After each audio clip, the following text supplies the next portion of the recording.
Assalamualaikum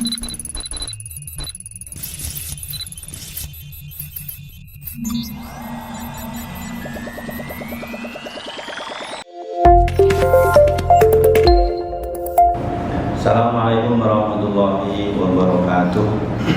Bismillahirrahmanirrahim. Alhamdulillahirabbil alamin. Wassalatu wassalamu ala asyrofil anbiya wal mursalin sayyidina Maulana Muhammadin wa ala alihi washabihi ajmain. Yang kami hormati ketua yayasan dan segenap pengurus yayasan. Yang kami hormati Kepala Madrasah Aliyah Al-Hikmah beserta jajarannya, yang kami hormati juga segenap Dewan Guru dan Asatidz Madrasah Aliyah Al-Hikmah, yang kami banggakan, yang kami cintai semuanya, siswa siswi Madrasah Aliyah Al-Hikmah, khususnya siswa siswi baru angkatan 2001-2002 yang insya Allah akan segera mulai belajar di Madrasah Al-Hikmah yang kita cintai ini. Pertama, mari kita panjatkan puji syukur kita kehadirat Allah Subhanahu wa Ta'ala atas segala nikmat dan anugerah kepada kita sehingga kita masih bisa beraktivitas meskipun sekarang dengan istilah PPKM. Namun kita harus tetap bersyukur karena dengan anugerahnya tersebut kita masih bisa beraktivitas, tidak ada halangan untuk tetap melakukan aktivitas pembelajaran. Baik, untuk kali ini saya akan membawakan materi tentang ukhuwah watoniyah. Kemarin sudah dibahas, ada ukhuwah basyariyah, ada ukhuwah islamiyah. Sekarang kita bahas tentang ukhuwah watoniyah. Baik, anak-anak sekalian, kita hidup di negara Indonesia, negara kesatuan Republik Indonesia, yang mana negara kita itu terdiri dari berbagai suku, bahasa, yang mana suku tersebut itu sangat banyak sekali. Ada yang mengatakan jumlah suku di Indonesia itu sampai 1350. Bahasanya itu ada yang mengatakan yang terbaru itu 718 kalau tidak salah. Ini sangat banyak sekali perbedaan di antara kita, di antara warga negara Indonesia. Tapi kita masih bisa bersatu dalam satu kesatuan negara Republik Indonesia.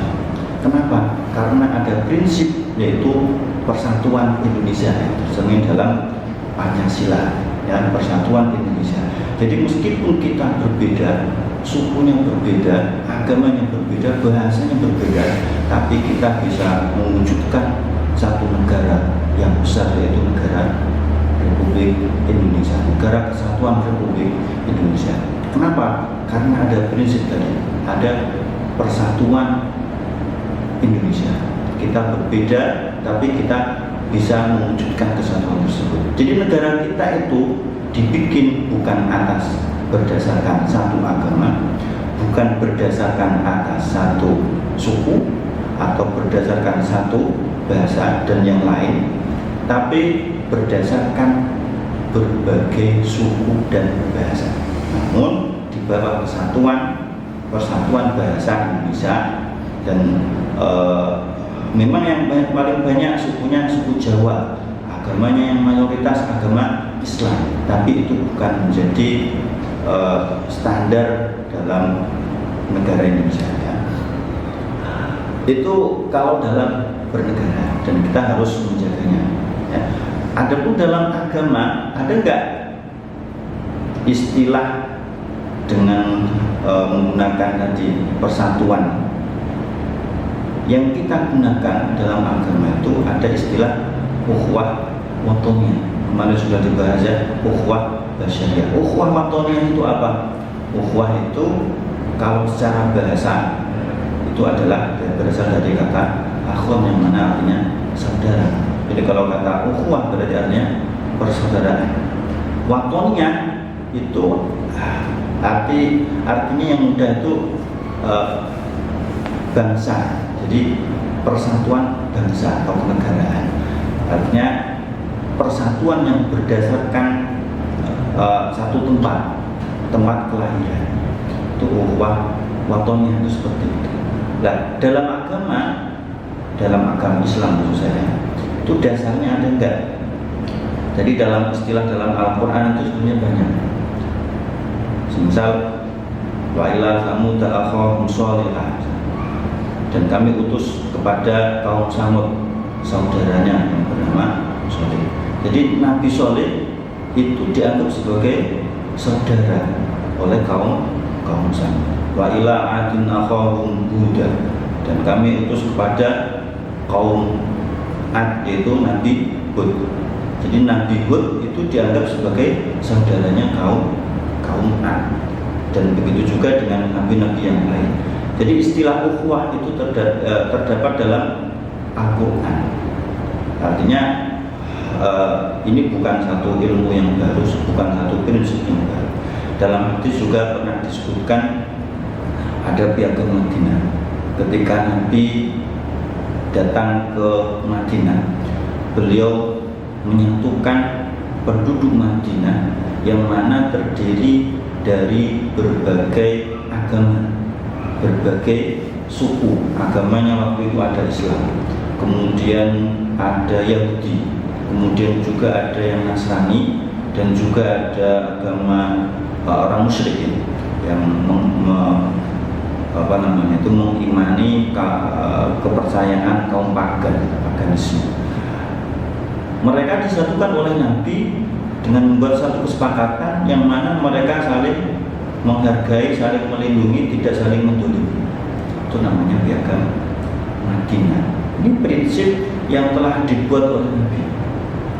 Dan ini bukan ukhuwah Islamiyah. Karena apa? Karena ingin menyatukan satu satu negara, itu waktu itu adalah negara Madinah, supaya mereka dapat hidup dengan damai, berdampingan dengan yang lain, saling melindungi, saling menghargai. Jangan sampai ada peperangan, tidak ada perpecahan di antara mereka. Ini dasarnya dalam hadis sudah ada. Jadi kalau dalam Al-Quran tadi misal itu istilah yang digunakan Nabi Hud atau nabi-nabi yang lain, mereka dianggap saudaranya. Kalau dalam hadis ada piagam Madinah. Kemudian di dalam Al-Quran ini prinsip ukhuwah yang kita harus tunjukkan. Itu misal terdapat dalam surat Al-Hujurat ya. A'udzubillahi minasyaitonir rajim. Ya ayyuhalladzina amanu la yaskhar qaumun min qaumin asa ayyakunu khairan minhum. Wahai orang-orang yang beriman, la yaskhar, janganlah kalian menghina, meremehkan. Janganlah satu kaum itu menghina dan meremehkan kaum yang lain. Asa ayyakunu khairan minhum. Bisa jadi mereka itu, kaum yang dihina itu lebih baik daripada yang lain. Jangan sampai kita menganggap kaum kita, misal ini kaum Jawa, suku Jawa itu menganggap dirinya lebih baik, lebih bagus daripada suku yang lain. Ini jangan sampai, karena bisa jadi suku yang kita hina, suku yang kita rendahkan itu ternyata lebih baik daripada suku kita, suku Jawa. Begitu juga suku yang lain. Itu prinsip dalam Al-Quran dan jelas. Kalau lanjutannya wala nisa min nisa'in ila akhiri, tidak saya bahas ya. Jadi prinsipnya ukhuwah itu kita harus saling menghormati, kita tidak boleh menghina, apalagi sampai menyerang atau membunuh. Karena kalau kita sampai menyerang atau mengganggu kaum yang lain, suku yang lain, maka yang terjadi adalah disintegrasi bangsa atau perpecahan negara ini. Ini bahaya. Dulu meskipun di Indonesia sekarang ini sudah cukup lumayan aman, tapi tanda-tanda perpecahan itu ada. Perpecahan itu karena perbedaan. Orang sulit untuk menerima perbedaan. Ini masalahnya. Perbedaan karena agamanya, perbedaan karena sukunya, perbedaan karena bahasanya, perbedaan karena, kalau sekarang yang lagi ramai adalah perbedaan karena beda pandangan politik. Ya, karena beda pilihan kepala desa, satu keluarga bisa pecah, bisa berantem. Dan ini kaitannya dengan anak-anak yang pelajar ya, siswa. Ini saya amati sering terjadi adanya bentrokan antara siswa karena beda sekolah. Ini yang aneh, sangat ironis. Yang mereka masalahkan itu apa?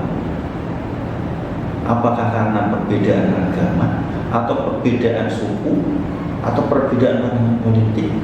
Kayaknya tidak.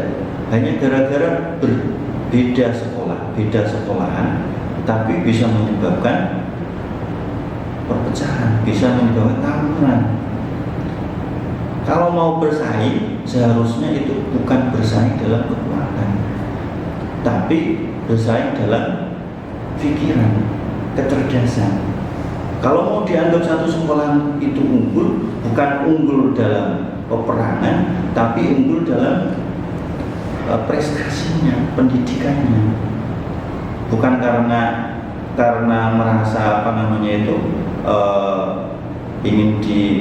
ingin dihormati atau ingin merasa hebat, kemudian tawuran dengan sekolah. Ini bukan zamannya lagi seperti itu.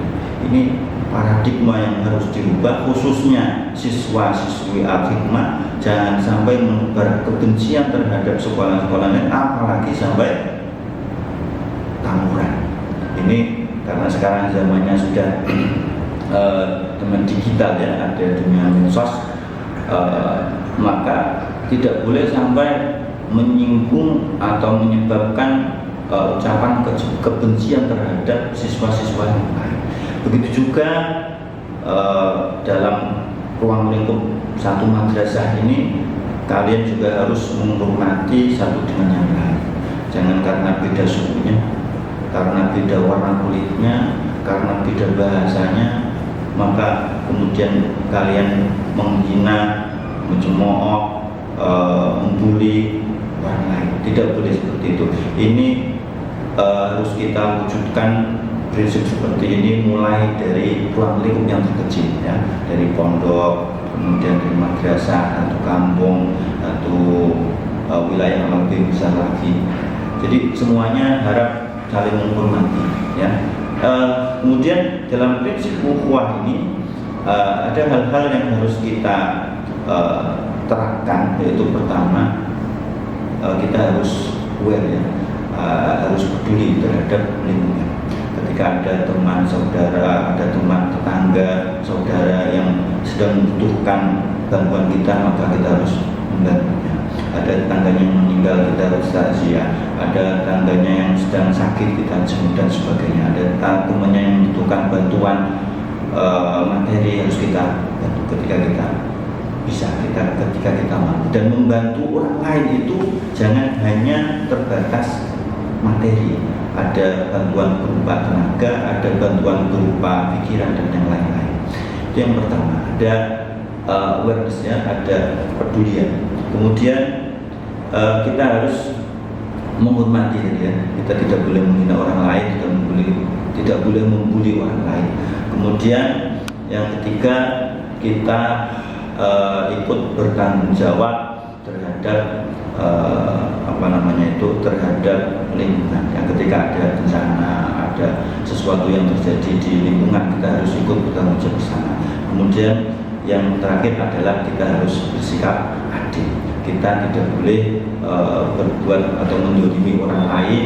Satu suku kita misalnya jadi hakim karena sama-sama orang Islam, sama-sama orang Jawa, dan kita menangkan kasusnya, sedangkan orang yang lain agama atau lain suku kita kalahkan. Itu tidak boleh terjadi. Ini yang menyebabkan perpecahan bangsa atau beda pandangan politik karena pilihan presidennya mereka berbeda, kemudian kita hukum dengan hukuman yang berat.